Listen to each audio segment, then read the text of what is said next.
tidak ada lagi yang namanya bermain proyek. Jika ditemukan masih ada pegawai yang tidak mengindahkan peringatan ini, maka jabatan saudara akan saya copot. Tatapan tajam, kumis yang tebal, hingga ucapan dengan nada kaku dan tegas. Itulah dia, Sanitiar Burhanuddin. Sanitiar Burhanuddin, atau yang lebih familiar di masyarakat dengan nama ST Burhanuddin, merupakan sosok yang dipercaya untuk menjadi Jaksa Agung Republik Indonesia. Jalan 6 tahun menjabat sebagai Jaksa Agung, Sanitiar Burhanuddin telah membuktikan kepada masyarakat bahwa ia tidak main-main dengan pekerjaannya. Semua rasuah yang tercium di hidungnya, ia sikat semua. Mulai dari kasus Jiwasraya, kasus Asabri, hingga kasus yang baru-baru ini menggemparkan rakyat, kasus mega korupsi triliunan rupiah oleh Pertamina Patraniaga. Banyaknya kasus korupsi tingkat tinggi di Indonesia yang berhasil ia bongkar seolah memberi isyarat bahwa Sanitiar Burhanuddin merupakan jaksa agung dengan dedikasi dan integritas yang tinggi. Melihat karakter dan keseriusannya dalam memberantas korupsi, tentunya membuat kita penasaran. Siapa sih Sanitiar Burhanuddin? Dan mengapa ia mampu melejit menjadi jaksa agung yang ditakuti para tikus serakah Indonesia? Well, bila melihat dari latar belakang keluarga, Sanitiar Burhanuddin merupakan sosok yang memiliki banyak saudara kandung. Sebagai anak ketujuh dari pasangan Entis Sutisna dan Haji Jojoh Juansi, Sanitiar Burhanuddin kecil dibesarkan di keluarga sederhana seorang petani, seperti kebanyakan anak pada umumnya. Pria kelahiran 17 Juli 1954 ini senang menghabiskan waktunya dengan bermain sepak bola di lapangan dan bermain di sungai. Masa-masa itu ia habiskan di Talaga, Majalengka, hingga akhirnya setelah lulus dari sekolah menengah pertama, demi mendapatkan pendidikan yang lebih baik, ia harus pindah ke Magelang mengikuti kakaknya untuk bersekolah di sana. Setelah menjalani masa remaja di Magelang, ia berkeinginan untuk melanjutkan pendidikannya ke jenjang yang lebih tinggi. Sehingga Sanitiar Burhanuddin muda memutuskan untuk berkuliah ke Semarang. Hingga akhirnya tertarik untuk mengikuti pendidikan pembentukan jaksa. Disinilah semuanya dimulai.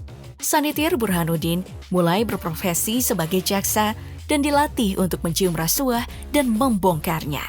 Berkat bakatnya yang luar biasa, selama karirnya di usia muda, ia sempat beberapa kali dipercaya untuk menduduki posisi-posisi strategis di daerah-daerah, seperti menjadi Kepala Kejaksaan Negeri Jambi hingga Kepala Kejaksaan Negeri Cilacap.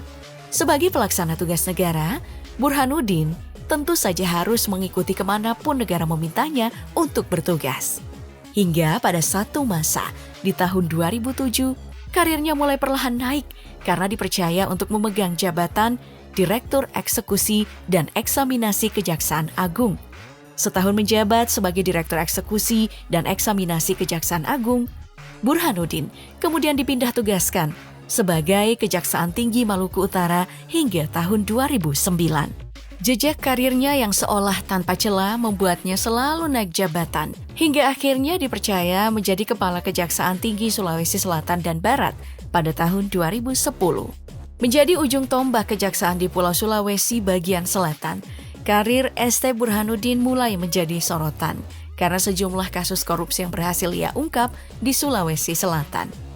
Salah satu kasus yang membuat ia mulai dikenal masyarakat adalah pada saat ia menangani kasus korupsi yang melibatkan mantan Bupati Goa, almarhum Ihsan Yassin Limpo, adik kandung Syahrul Yassin Limpo. Performanya yang cemerlang membuat ST Burhanuddin dikenal sebagai sosok yang mampu untuk mengendus kasus korupsi secara tajam, lalu mengungkapkannya. Bahkan saat ia masih aktif sebagai Kepala Kejati Sulawesi Selatan, ia pernah melontarkan pernyataan yang cukup jenaka, sekaligus penuh akan pemaknaan filosofis. Dalam pernyataannya, ia mengungkapkan bahwa korupsi itu ibarat kentut. Baunya ada, namun bentuknya tak terlihat. Oleh karena itu, tugasnya di kejaksaan adalah untuk membuktikan bentuk itu. Bertahun-tahun menjadi jaksa, ia akhirnya ditunjuk sebagai Jaksa Agung Muda Perdata dan Tata Usaha Negara pada tahun 2011 hingga akhirnya pensiun di tahun 2014. Seusai pensiun, pemerintahan Jokowi melalui Kementerian BUMN mengangkatnya sebagai Komisaris Utama PT Hutama Karya. Selepas pensiun dan beralih sebagai Komisaris Utama PT Hutama Karya selama beberapa tahun, di tahun 2019, negara kembali memanggilnya untuk menduduki posisi tertinggi, ujung tombak instansi kejaksaan, yakni Jaksa Agung. Lama tak bertugas di kejaksaan, secara mengejutkan, Jokowi menunjuknya sebagai Jaksa Agung. Mengapa?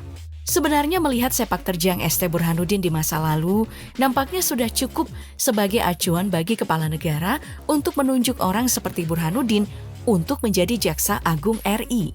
Namun, menimbang kekuasaan selalu dibagikan pada anjing-anjing penurut saja, membuat masyarakat menyoroti penunjukan ST Burhanuddin berkaitan dengan posisi kakaknya TB Burhanuddin sebagai politikus PDIP. Terlepas dari sorotan penunjukan yang berkaitan dengan kedekatan dirinya dengan PDIP, ST Burhanuddin saat menjabat sebagai Jaksa Agung membuktikan bahwa ia memang layak berada di posisi tersebut. Sejumlah kasus skala nasional ia bongkar, mulai dari kasus belasan triliun, puluhan, hingga bahkan ratusan triliun ia ratakan. Dalam beberapa tahun terakhir, ST Burhanuddin seolah menjadi sorotan besar. Sebab kasus-kasus yang ia bongkar, seperti kasus PT Timah hingga kasus pengolahan minyak mentah PT Pertamina Patraniaga, merupakan kasus tingkat tinggi yang disinyalir memiliki keterlibatan dengan para penguasa. Meski begitu, ia tak gentar. Bahkan dari pernyataannya ia sempat memuji bahwa baik pemerintahan Jokowi maupun Prabowo sangat mendukung Kejaksaan Agung dalam membasmi rasuah yang menggerogoti negara.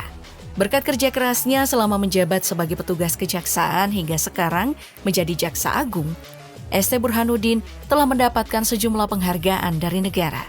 Mulai dari Tanda Kehormatan Satya Lancana Karya Satya di tahun 1998 dan 2007, hingga Tanda Kehormatan Bintang Mahaputra Adi Pradana di tahun 2024.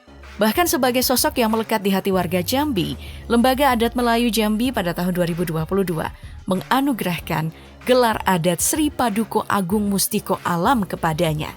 Selama ia menjabat sebagai Jaksa Agung, survei Indikator Politik Indonesia menunjukkan bahwa tingkat kepercayaan publik terhadap kejaksaan mengalami peningkatan dan mendapat persentase kepercayaan di atas 70%. Dalam mengembalikan kepercayaan publik terhadap kejaksaan, Burhanuddin sebagai Jaksa Agung bahkan menunjukkan sikap paling rangkul dengan KPK maupun Polri.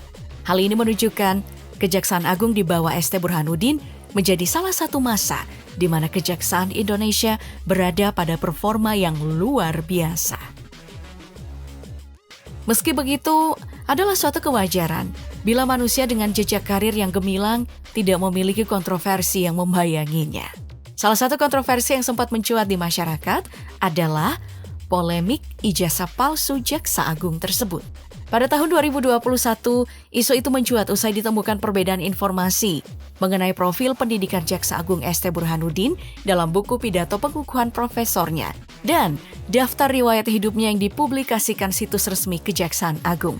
Sebagai salah satu contoh, berdasarkan buku pengukuhannya sebagai profesor di Universitas Jenderal Sudirman, disebutkan bahwa Burhanuddin merupakan lulusan sarjana hukum dari Universitas 17 Agustus 1945 di Semarang, Jawa Tengah pada tahun 1983.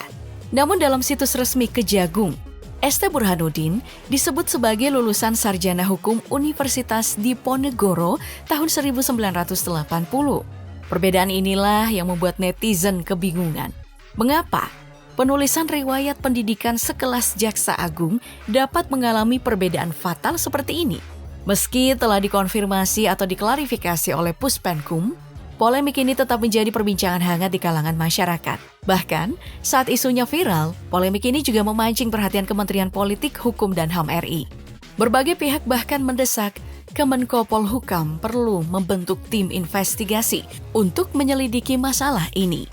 Selain itu, Burhanuddin juga sempat berada dalam pusaran kontroversi terkait kasus korupsi tambang PT Antam yang menyeret nama Selin Evangelista sebagai saksi. Dari keterangan terdakwa, 500 juta dari 4 miliar hasil korupsi ia berikan ke Selin karena terdakwa merasa Selin punya koneksi dengan Jaksa Agung Burhanuddin. Dalam sidang inilah kontroversi mencuat akibat terungkapnya sapaan akrab Selin yang biasa menyebut Burhanuddin sebagai Papa.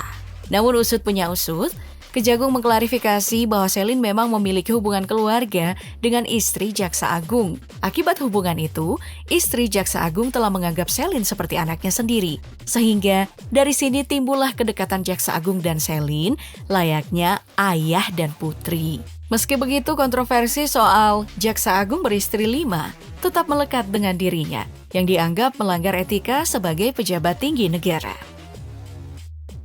Dengan segala prestasi, dedikasi, dan kontroversi yang mengiringi perjalanannya, Sanitiar Burhanuddin tetap menjadi sosok sentral dalam upaya pemberantasan korupsi di Indonesia. Bahkan, Guru Besar Hukum Pidana Universitas Al-Azhar, Suparji Ahmad, sempat menyebut bahwa kehadiran ST Burhanuddin di Kejaksaan RI merupakan fenomena yang meningkatkan efektivitas dan kinerja kejaksaan.